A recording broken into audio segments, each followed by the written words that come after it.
yes, maybe someone has more money or whatever, but I think something that happens in our society, and I think social media feeds that, is people are putting out their best version of their life. And people start, doom scrolling and comparing themselves, and people can spiral. But if you have perspective, it doesn't matter what kind of celebrity or athlete or whatever. At the end of the day, they're still a human being. So guess who's in my chair today? Cara Robinson. Yes. My client friend. Yes. And beauty maverick. Thank you. You are. Thank you. I appreciate you for that. Can't wait to tell people what that's all about. Get your takeaways and things. This is fun. You are... I am. Let me explain. I think I know what you're about to say. Like, what am I doing right now? Yeah. Well, I was going to tell the people what... Yes. Because we met each other before that role. We did. Do you know how I found you? Did we ever talk about that? No. I had just gone natural, and I think maybe like Julie Wilson or someone had posted something with you, and then it was like everywhere I went, your name and hair rules kept coming up. Like Google search, best texturologists in New York City, your name came up. And so I remember my hair was like, teeny weeny afro, and I came in Teeny weeny. Teeny weeny. You remember? Yeah. Teeny. And I forget who was shampooing my hair, and she was like, your curls are so beautiful. All the times I would, in my life that I've been to a professional salon, no one ever complimented my hair, let alone my natural hair. Your hair texture. My hair texture. Right. And it was just so loving, and I was like, oh my God. Yeah. This is like a haven. Yeah. It really is. I mean, and it doesn't matter your ethnicity, your race, your hair texture. I think it's like this equalizer where we all just want to look and feel our best. Well, the beauty industry will tell you in a minute how bad what you have is, and you need to fix it. Yeah. So for me, knowing where Black women were, it's just like, you need to create a safe space. And guess what? All these women have this beautiful texture that they haven't discovered yet. So that. But like, what was the seed for you that told you, one, you have a gift, and two, that you can apply it in this way? The same. Did you say when? When and what? So about the same time for me that happened for me was probably after I wrote the book Hair Rules, and when I opened the salon. There's a shift that happens in your career, that hopefully it happens for everyone, and that you've picked something that you like, or that you're in a field to where you see because I'm not about reinventing the wheel. I've often said this. I'm into fixing what was wrong, right? Just adjusting things to be right for everybody. Right. So it was when I discovered what I was going to do. If I'm going to launch a products for hair texture, for everybody's hair texture, then it needed to be educational. Right. And the experience needed to be educational. Because that was something that was missing. Right. Even if, as you, what does it mean to have a product on the shelf at a retailer like Target, and where are they going to get the education from to make sure that they come back to buy? Because there's so many great products out there. For sure. But what was missing was the education, particularly for women who had been told for their entire lives that their hair texture was bad, it wasn't good, it was unprofessional, it was unkept, it was unclean, which is why, for many years, your hair was used as an anchor for other styles. Yeah. But even before then, what was the seed? How did you know you had this gift, and that this was that path? Was probably writing a book, opening a salon? None of it was planned. But it wasn't until about a year into the salon where I, and many of us, have this constant question that we ask ourselves in our maybe adult lives, earlier on in our lives, what's God's purpose for me? And for me, it was very obvious that I was booked solid in my new salon with my products that were used as a tool, and I was educating, and that I'd have women that would cry to me about their experiences, and I discovered that we really had to stop and the beginning of a service and talk about and go through a series of questions that took them all the way back to their childhood. That's true. And if that was what I was doing, which again was not planned, it was just something that was necessary. That I realized, because that told you like what her frame of mind was. Well, that's like, you know, when you walk out of the house, God's purpose for you is the people that you come in contact with every day. And you know, and you, I watched a video of you a while ago, and you had said a shift for you happened before Unilever and SheaMoisture. You were like, what's the glass ceiling? And you discovered and talked about how for you, when you discovered that glass ceiling was just this thing that was very limiting, you were like, then my purpose is going to be to lift up the people that are around me that look like me and that are in my community. And that'll be, and that's what I'll use to get, you use what you got to get what you need. And that's your purpose, right? But you don't know it in the moment. You don't know it's hopefully your purpose. Hopefully you figure it out quickly because you have to. Everybody has to. You have to want to be better. You have to want to come to this euphoric place in your life, whether we ever meet it or not, that you fulfilled your purpose, God's purpose for yourself, if you ever even have that consciousness. And and New York is can be a lonely place, and a very densely populated where you feel alone, and it's hard to find that purpose. But look around you. There's no better opportunity. You've got tons of us around you. When I say us, there's many of us. There's not just one of us. And so it's interesting you say that, because I do. There was this quote I read. I'm going to get it wrong. It's something like, the meaning of life is to discover your gift. The purpose of life is to give it away. Something like that, right? That's it. And that's kind of what we're talking about. And I think, you know, that moment that you're talking about in my career, I just was so frustrated, as many people are at different stages, if you're in corporate America, about how you're advancing or how you're progressing or what kind of roles or assignments you get. And like you said, there was just this shift that instead of me coming from a place of want and need, I started thinking from a place of abundance. So I may not be where I want to be, but I am at a point where I can actually be of benefit and impact to others. And doing that wasn't so then I can get it. It was just, I have to shift my energy into something. So I can either be frustrated or I can pour into others and feel like I'm, you know, impacting lives that way. Yeah, because being at the onset of your career, and I think we become focused. Focus is good. But it becomes dead. It does, because it also, for me, I was so razor focused. Of course, like you kind of have to be. That's the only way you can survive. But in that focus, sometimes your world can become narrow.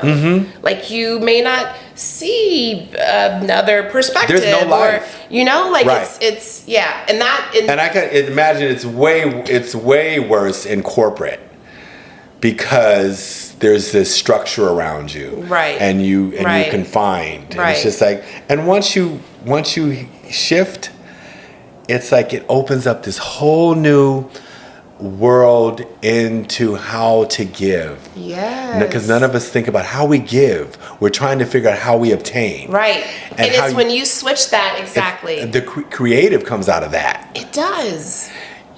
Your delivery on your whatever it is you do becomes laser focused and more creative, and you feel more fulfilled, and then you're trying to figure out, to your point, how to give it away. Right, because you don't want to just and that's even more creative, Yeah, like how can you give it away? Especially in our community. Yes. Because we're trying that crabs in a barrel thing was always just so foreign to me. Why was it foreign to you? Because I mean, not that you should be believing that. I think because of my laser focus on use what you got to get what you need to take. You know, it's very boring. And I'm also not competitive by nature. And New York, I discovered a rude awakening was how competitive it was. Yeah. And I was like, I'm not doing what? I'm laughing because I've never heard that articulated that way. And for me, when I moved to New York 21 whatever years ago, I felt that, but that was like iron sharpens iron. Like, I naturally am a competitive person, and it actually made me even more competitive. Like, I was doing triathlons, and I was doing this, and I was doing that. Right. Like, I kind of got a little crazy. So yeah, you do have to, when you're in a culture like New York City, find your peace and your path. I don't want what you have. I don't. I know I see success around me. I gravitate towards successful people. But you have what I have. There's no difference. No, and I don't mean you. I mean anybody. Oh, competitive people. Anybody. Right. Got you. I don't want what anybody has. Right. And that's maturity and knowing yourself. And I've known that since I was left home. I was raised, I'm not better than anybody and nobody's better than me. A beautiful lesson. Nobody. A beautiful lesson. I'm not starstruck. There are some people I'm starstruck about and I can't even talk around. I in no way think or intimidated by someone's level in life or stature in life. And I would say perceived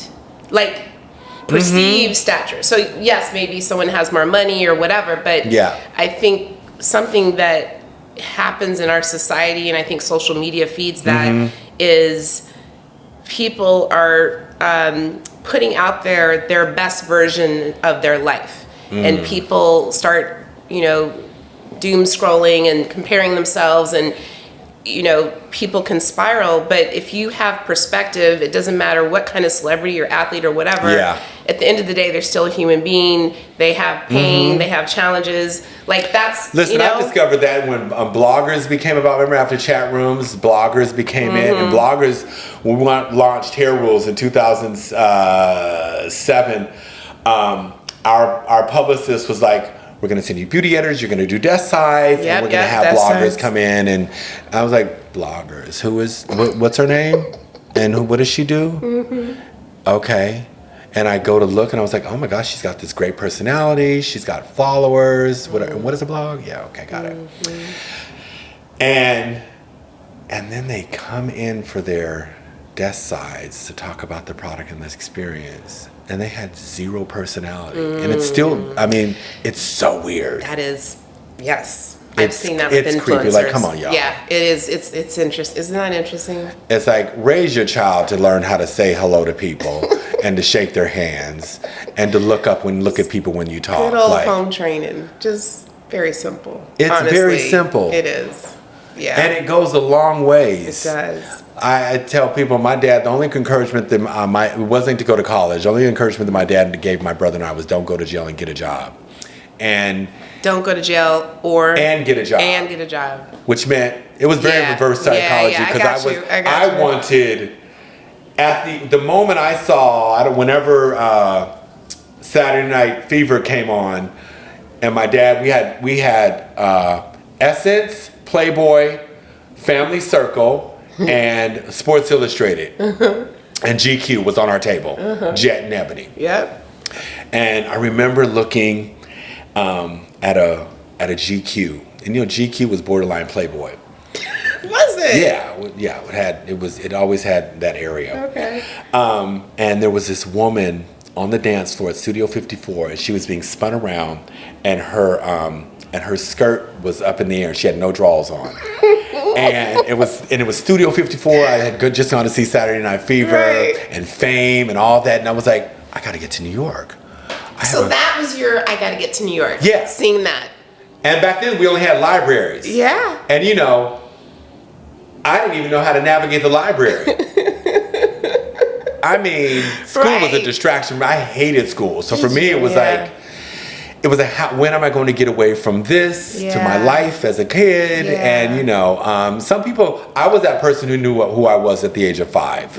I know exactly who I was. And I had this dream and fantasy about whatever it was going to be successful. I did too. You did too? I did.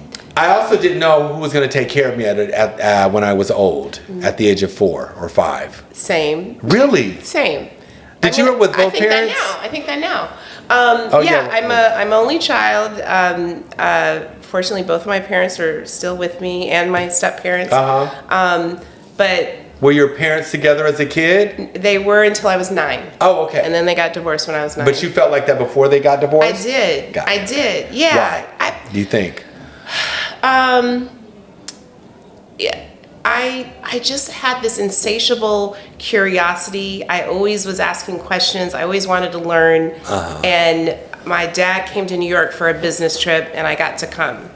And I remember it just, you know, growing up in DC and outside of DC, it's a city, but it's not a city like New York City. And just the energy and the sounds and the way it looked and just everything to my 6-year-old brain, I was like, I'm gonna live in New York City. Like, if you ask my dad, he'll be like, when he would ask me, you know, like, what do you want to do when you grow up, or where do you want to live? I always New York City, always. You know, and I always had this sense of I will be successful. And that I will have an obligation to do something with that success. I always felt that. You were the former CEO. Yes, sir. Can I say it that way? Is that right? Yeah. Former CEO of SheaMoisture. Yeah. Under Unilever. And yes, AC hired me into Unilever. Oh, she did? Was she your boss? She was my boss when I first got there. Okay. She was. All right. She was. Now, if any of you know, SheaMoisture was acquired by Unilever for... I can't say. I can say it. I can't. I wasn't even there. Oh, okay. It was 2 years before me. I saw it on the blogs. I think it was for $1 billion or so. It could be more, but there was a B. And I don't think that you hadn't came on yet. Yeah, it was shortly after 2 years after that. Yeah, it was 2 years after that. Yeah. And I was really happy for you. Because I like Rich. You were. And the products. I remember you liked some of the products. And I remember going to an event, and you and AC were up there, and it hit me how enormous that was to have 2 black women that were a part or heading these in a multi-billion-dollar beauty conglomerate. Yeah. That is no small thing. Yeah. Because I feel like beauty has been hijacked from the black community, in our communities, at beauty supply stores, with product lines. One, it's no small thing knowing who those black women are, and where your head was, and AC's head was, which is to lift up our community. Right. And the genius thing about that acquisition is that Rich was instrumental in making sure that transaction included the black community and our community. And whether it was in New York, other brands, other entrepreneurs, whoever. That's his life's mission. Supporting Africa, founders and entrepreneurs. I mean, Rich made sure, and I was like, that's how you do it. And I don't think that the people thought how important those roles were that you have and had, and where you all sit in the lineup of, or the pecking order of our industry. Never in my career had I obviously, but it was the first time in my career where I was a CEO, and then after the SheaMoisture job, my role expanded. But staying on the SheaMoisture, it was the only time in my career where I was at a level and there was another black woman also at that level, and like-minded in terms of, yes, we want to grow our businesses because that's why we're there. So don't get it twisted. That is why we're there.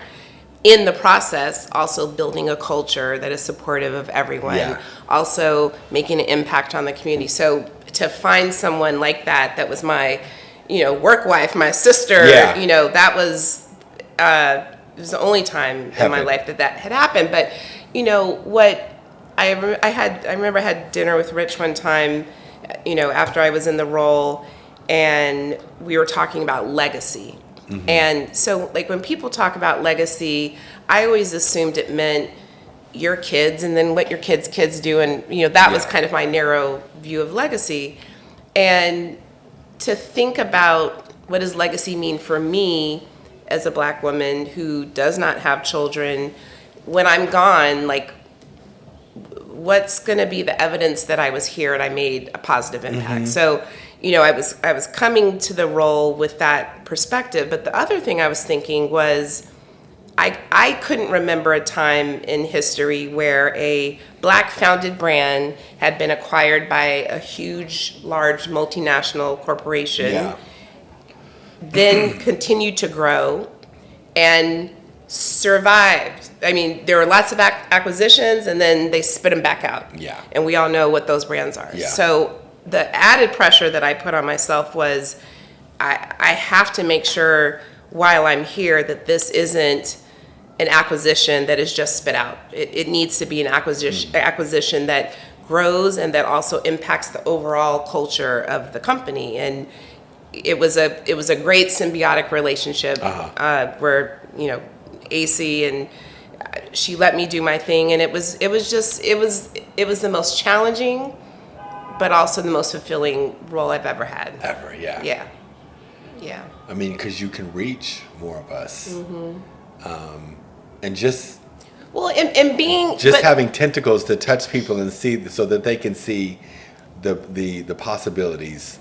And the reason that is fulfilling is leading up to that point in my beauty career. I remember, I won't say the company, but we were at a sales meeting. I think I may have told you the story. We were at a sales meeting, and we were going to raffle off a $800 New York City haircut, New York City fancy stylist. Remember, those days when, okay. And so that person was there, that stylist, and that person. So I'm a leader in this company. Yeah. And that person came up to me because we were going to put like a couple of golden tickets under people's chairs, and then when everyone came in, So this person said, without any hesitation, embarrassment, I don't know how to do black hair, so can you just make sure the chair, and you have those moments in your career, and it's like right before we're about to all go on stage. So, have moments like that, or moments where you're leading a business, but maybe you can't wear all the shades because it's not for you. To a role where I could also bring other people into this beauty universe. That was just the best. That's a much different world to navigate than your own. I think of like Deborah Lee at an organization like BET that was for us, that was created by us and for us. Much different environment than going into. These spaces aren't necessarily for us or built for us. Right. But we're here. We're everywhere. We are. Do you think they're more receptive, those people in those places, than what? And us, and the things that we do in our culture? I know they are because it's financially gained. It's financial. Oh, you mean like over time? Have they become? Yeah. I think some companies, but we also see this moment right now where DE&I is being questioned. People are, the Supreme Court ruling that I heard the other day somebody said DEI was some bullshit. Like, just give us our reparations. DEI was like, we ain't giving you reparations. Here, take DEI. That's an interesting perspective. I haven't heard that perspective. Let me marinate on that. Yeah. But we are in a time where a lot of institutions, educational institutions, business are rethinking that, or eliminating those chief diversity officer roles. Yes. So I guess they're more welcoming, but we also see things are regressing. You don't know how authentic they are. So I have a question. Yeah. I would love to talk about this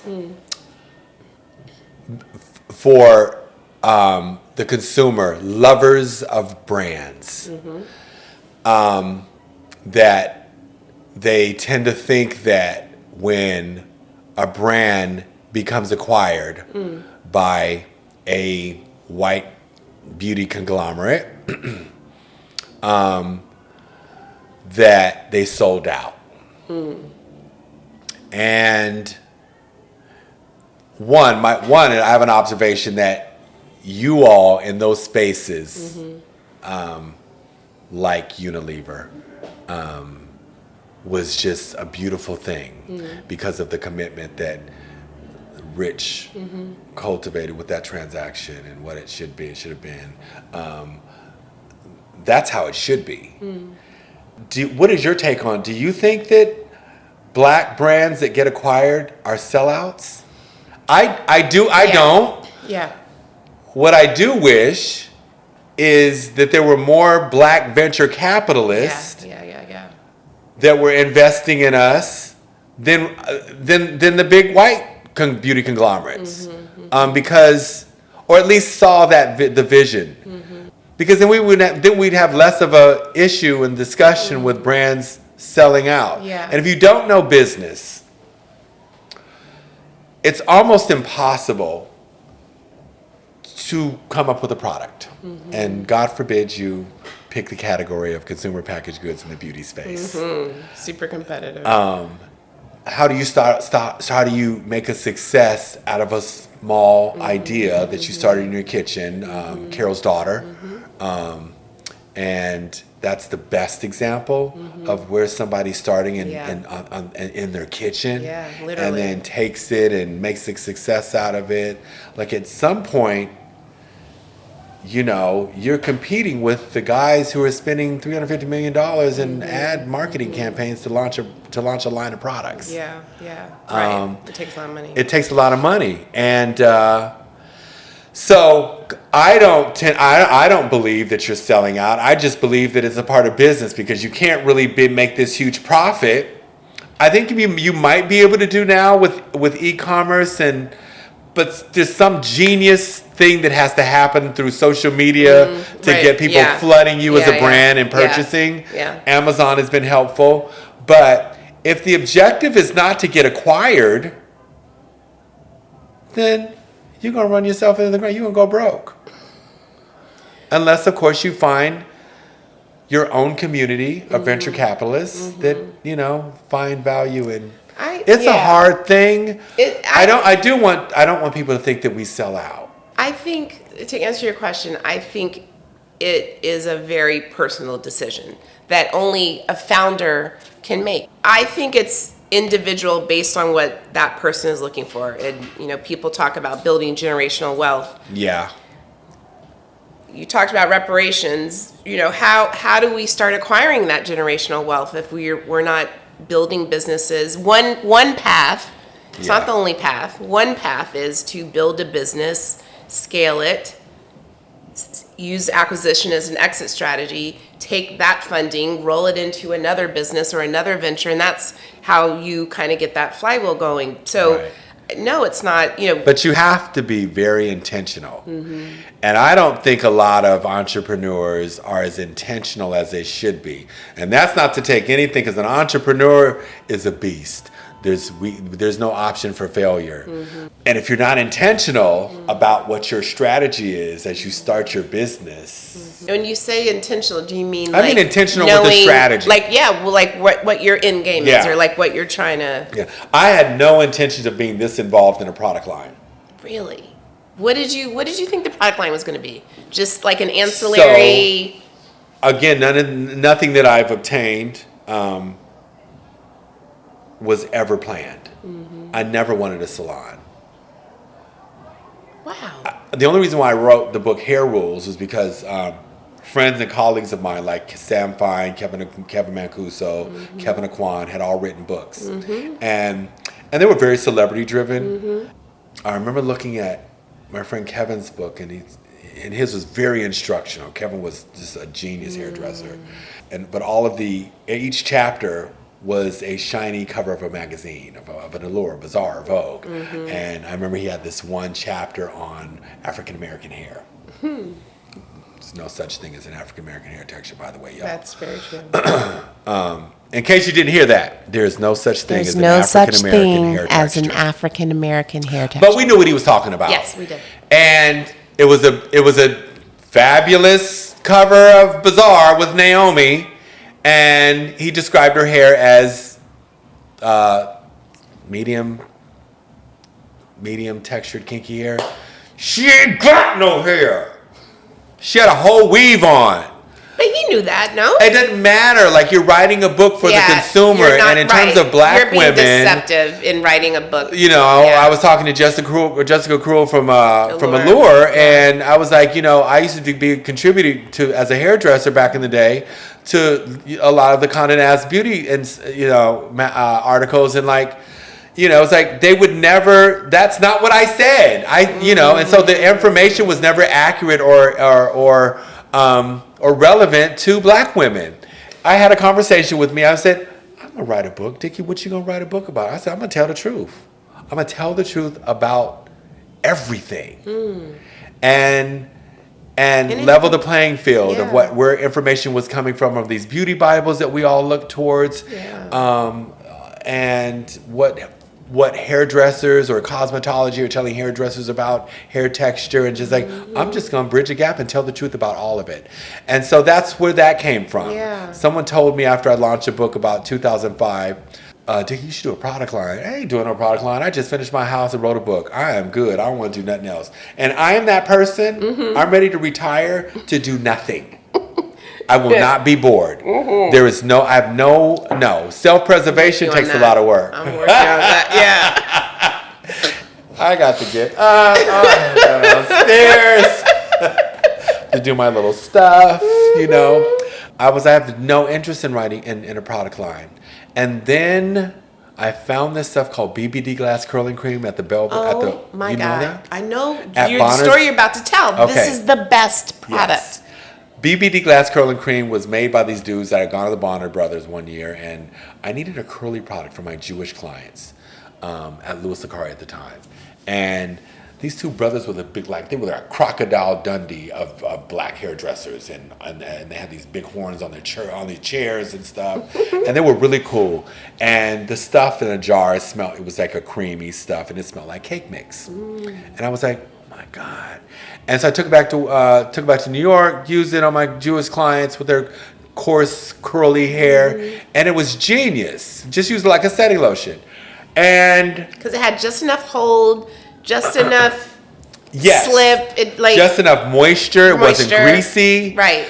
So Louis Sakari at the time was at the Takashimaya building on Fifth Avenue. I remember that store. And I told Louis, I was like, Louis, there's this product called BBD Glass Curling Cream. Can we sell it in the salon? Because it works on all my Jewish clients. And at the time, I had just written the book Hair Rules. And so I started to get this influx of black clients.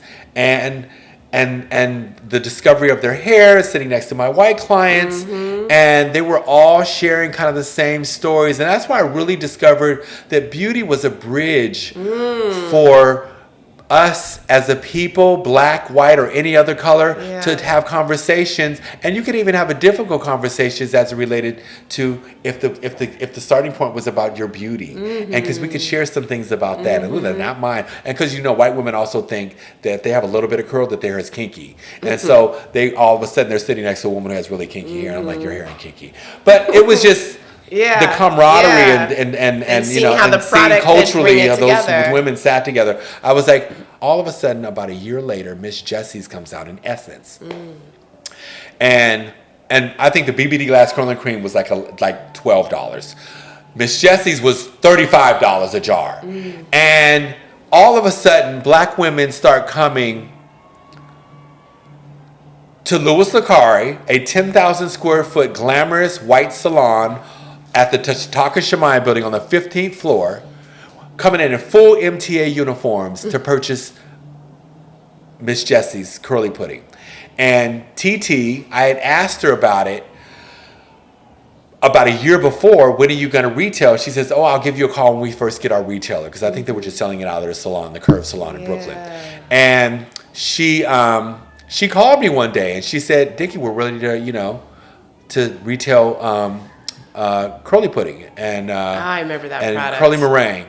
And all of a sudden, the women were coming in. I was like, oh my God, like black women will spend some money and on hair products.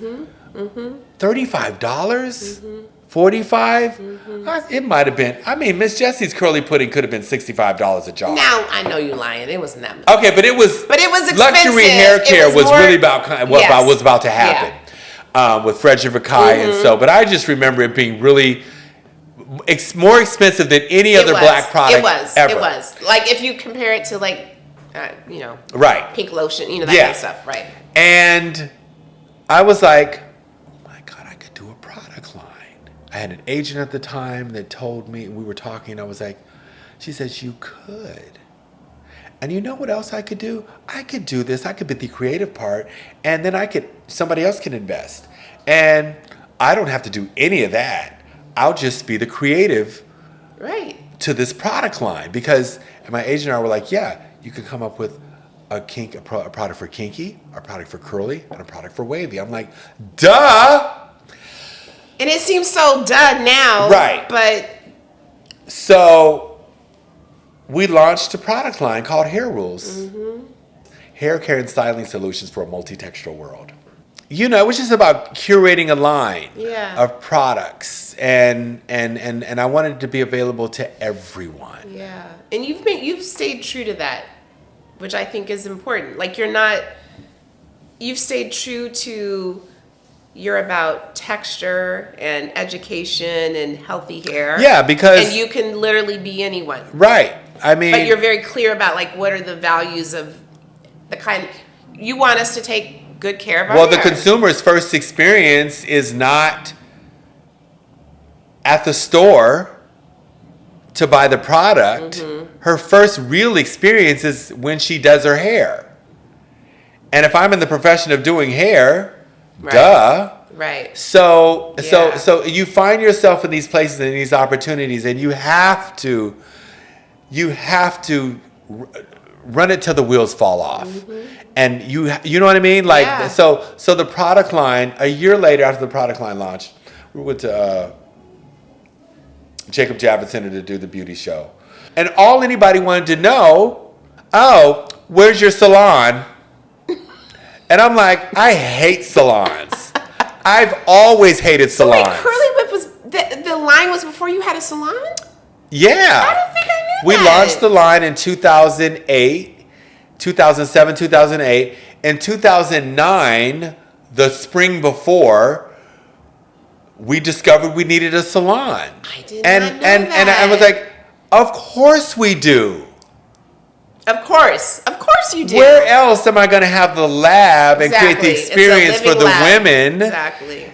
For them and education. It's where it all comes together. Right. And I tell you, I hated salons. I only worked in the salons that I worked in between gigs, freelance gigs, waiting for the paycheck. But as hairdressers, we can always go in the salon in between gigs and have some clients to do. And so for me, I left freelance because I really got more fulfillment out of the experience that I had with my clients. Right. And I could make just as much money without waiting for a check. I get paid once a week.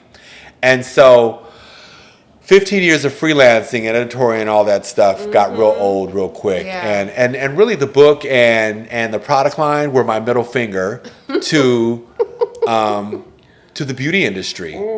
That because for us, a white beauty editor who was the shit, she was very noted. It was a very noted position as a woman to be a beauty editor at a magazine, at a Condé Nast magazine, and they held some weight, and they ran your careers. They either liked you or they didn't. didn't have anything to do with your talent. But what's interesting about that is there's an analogy of because those women were gatekeepers. Yes. Right? They like you had to go through them to get your word out. And the same is true if you just think about the broader industry. Like you could be a founder, but you had to have a big company to kind of support you. But now you can start something in your kitchen, or you can just start something by having a social media following. Like all of those gatekeepers are gone. They're gone in many ways. Beautiful about entrepreneurs. The last gatekeepers, though, are the people that control the money. That hasn't changed. Y'all, this is exactly the flow of the conversations in the chair. Basically, right. But with an exception, though. What? Which is something I'm going to talk about, which is music. Oh, yeah. Because I think that's when I fell deeply in love with you, when I realized we were music soulmates. We like the same music. I mean, we're music soulmates. We are music soulmates. And the music, like I was listening to your playlist today. Like it just, the way music makes me feel, it makes you feel. And then we connect on that level. I wish we could go dancing. I know. You know what? I was thinking about... we need to find a place this winter to go dancing. I was thinking... And they're in Brooklyn. No, I passed a place... like salsa dancing or this dancing or that, just dancing, like taking a class of I want to learn a new dance, a new style. Alvin Ailey's right over there. I'm on the board. I'm very aware of Alvin Ailey. Oh, you are? Yeah. Okay, so I don't have that skill. Yeah. That's a technical athletic. Yeah, but there are nothing but classes over there. No, it's so fun. So it's so fun. You're right. It's just right there. And I thought I was boy in fame. Leroy.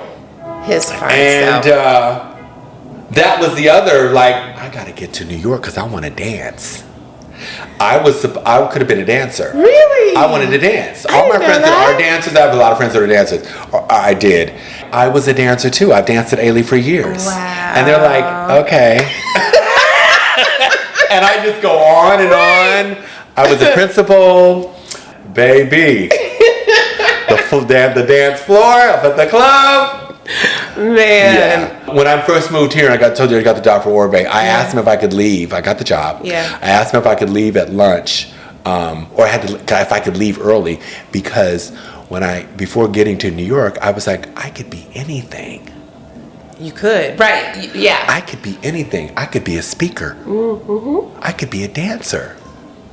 And so I saw on a post auditions for a dance oh my god! And this is not online because it's pre-online. Baby, this was on a phone pole or something. Right. And I left work early on a Tuesday, and I go to the second floor. I'm not nervous, but I do know that in my head, when they tell me to dance, I'm gonna have to freestyle because that's all I know how to do. Oh my god.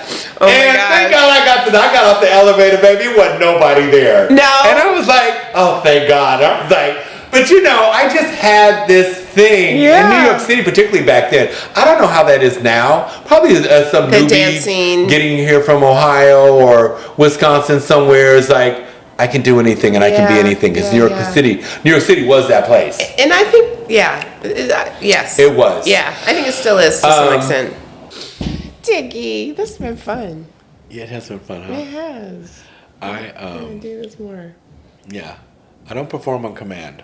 I hope everybody knows that. I've said that over and over again. Who can? I like the people that I like. Yeah.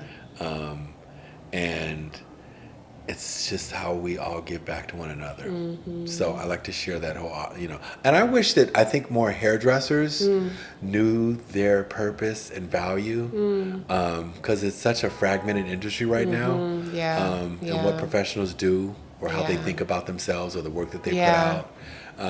So that's the other reason why I wanted to do the podcast, to share with them, to see the possibilities, and how community really happens. Right, and the relationships.